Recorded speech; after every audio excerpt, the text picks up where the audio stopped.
दोस्तों, आपने कई भूतिया किताबों के बारे में सुना होगा। हालांकि शैतान की बाइबल दुनिया की सबसे डरावनी भूतिया किताब है। यह अभी भी एक पुस्तकालय में सुरक्षित रूप से मौजूद है और कहा जाता है कि जिसने भी इसे पढ़ने की कोशिश की उसका मानसिक संतुलन बिगड़ गया और कुछ की मृत्यु भी हो गई। डेविल्स बाइबल को कोडेक्स गिगास के नाम से भी जाना जाता है। कहा जाता है कि इस किताब को एक रात में 85 किलो कागज के वजन और 160 गधों की खाल का इस्तेमाल करके लिखा गया था। यह किताब किसी कागज पर नहीं बल्कि गधे के जानवरों की खाल पर लिखी गई है। यह 36 इंच लंबा, 20 इंच चौड़ा और 8 इंच मोटा है। इस किताब का वजन 85 किलोग्राम है। कई चश्मदीदों का कहना है कि जब उन्होंने इस किताब को पढ़ना शुरू किया तो ऐसा लगा कि इसके अक्षर हवा में तैर रहे हैं और उनमें से आग निकल रही है। तो कहा जाता है कि इस किताब को किसी शैतान ने लिखा है। 13वीं सदी में एक साधु हुआ करते थे जो एक मठ में रहते थे। कुछ समय बाद वह साधु अपने मठ के नियम तोड़ने लगा। यह बात वहां के राजा तक फैल गई। उस समय मठ के धार्मिक नियमों को तोड़ना अपराध था। जिन साधुओं को संन्यास के कड़े नियमों का पालन करना था उन्होंने ऐसा नहीं किया, जिससे पूरे मठ का शासन खतरे में पड़ गया। वहां के राजा ने तपस्वी को अपने सामने हाजिर होने का आदेश दिया और जब वह तपस्वी राजा के सामने गया तो राजा ने क्रोधित होकर कहा कि तपस्वी को जीवित ही दीवार में फेंक दिया जाए। सन्यासी ने अपनी जान बचाने के लिए राजा के समक्ष एक प्रस्ताव रखा, जिसमें उन्होंने राजा से कहा कि वह ऐसी किताब लिखेगा जो कि पूरी मानव जाति के लिए बहुत अच्छी किताब होगी और यह किताब हमेशा के लिए मठ को गौरवान्वित कर देगा। राजा ने सन्यासी की पूरी बात सुनी। तब राजा ने सन्यासी से कहा कि ठीक है, तुम्हें आज रात तक का समय दिया जा रहा है। यदि तुमने रात भर में यह किताब लिख दी तो सुबह तुम्हारी सजा को माफ कर दिया जाएगा और तुम्हें जिंदा रहने के लिए छोड़ दिया जाएगा। सन्यासी ने राजा से कहा कि ठीक है, मैं इस किताब को एक रात में ही पूरा कर दूंगा। इसके बाद सन्यासी ने रात में ही किताब को लिखना शुरू किया।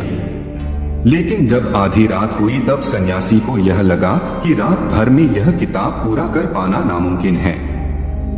उसने सोचा कि यदि यह किताब एक रात में पूरी न हुई तो सुबह उसकी मौत बिल्कुल तय है। उसके बाद सन्यासी ने आधी रात के बाद एक विशेष पूजा की और एक शैतान को बुलाया और उस शैतान के सामने सन्यासी ने एक प्रस्ताव रखा कि यदि आप भोर से पहले इस पुस्तक को पूरा कर लेते हैं तो आप अपनी आत्मा को शैतान के हवाले कर चुके होंगे। दोस्तों, कहा जाता है कि साधु की इस बात को शैतान मान गया। सुबह फिर उस सन्यासी के सामने शैतान की बाइबल किताब तैयार रखी गई। दोस्तों, जब साधु ने किताब के पन्ने पलटे तो पहले ही पन्ने पर शैतान की तस्वीर थी। इसके अलावा सूरज और चांद की तस्वीरें भी थीं। यह पुस्तक शैतान की पूजा के योग्य थी, अर्थात जो लोग इस पुस्तक को पढ़ते हैं वे शैतान को बेहतर और बेहतर मानते हैं। उसके बाद साधु की आत्मा को शैतान ने अपने कब्जे में ले लिया और वह मर गया। सुबह शर्त के मुताबिक राजा के लोग इस किताब को साधु के पास ले जाने आते हैं। कहा जाता है कि उस किताब को देखते ही वहां के लोगों का मानसिक संतुलन बिगड़ने लगा और उसी दिन से धीरे धीरे उस किताब की चर्चा शुरू हो गई।